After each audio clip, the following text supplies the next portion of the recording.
Rachel Reeves has been warned there is absolutely no need for tax rises in October, after yesterday's GDP figures showed the economy to be growing at a gangbusters pace.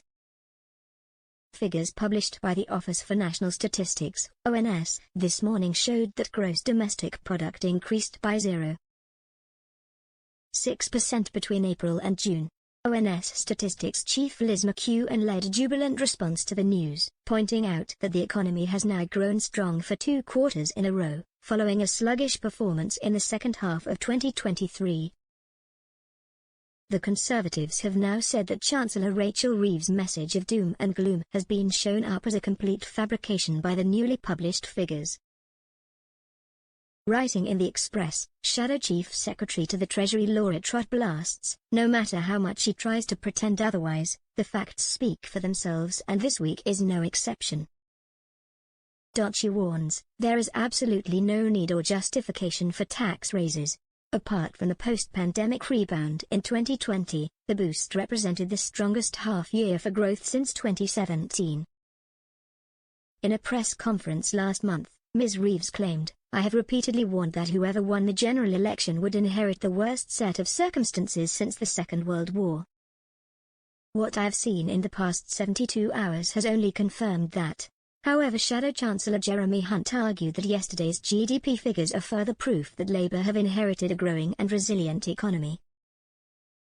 Mr. Hunt, who is leading opposition to Labour's economic plans, added, "The Chancellor's attempt to blame her economic inheritance on her decision to raise tax rises she had always planned, will not wash with the public. Labour promised over 50 times in the election they would not raise people's taxes and we will hold them to account on their promises."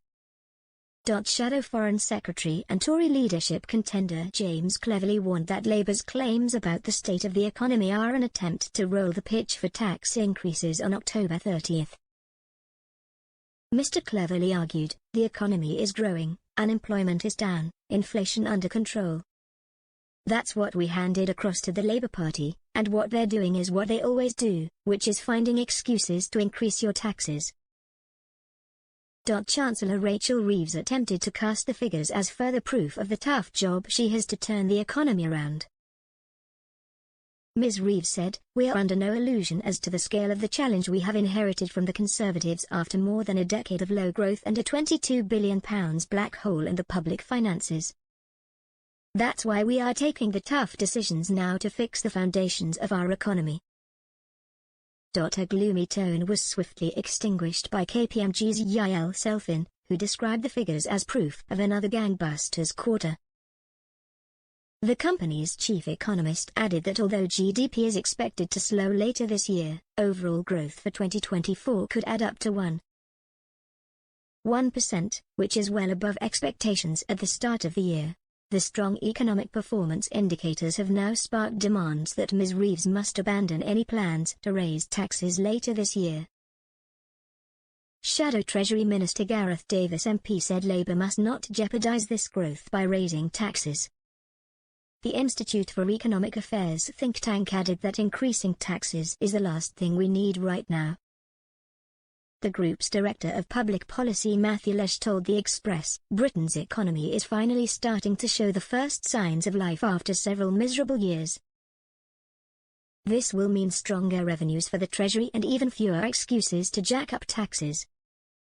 The last thing we need right now is for the Chancellor to undermine the recovery by increasing taxes on savings and investment.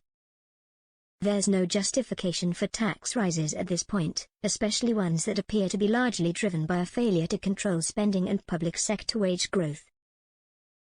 Rachel Reeves and Sir Keir Starmer spent the election campaign pledging not to increase taxes on working people, ruling out any hikes to income tax, VAT or national insurance.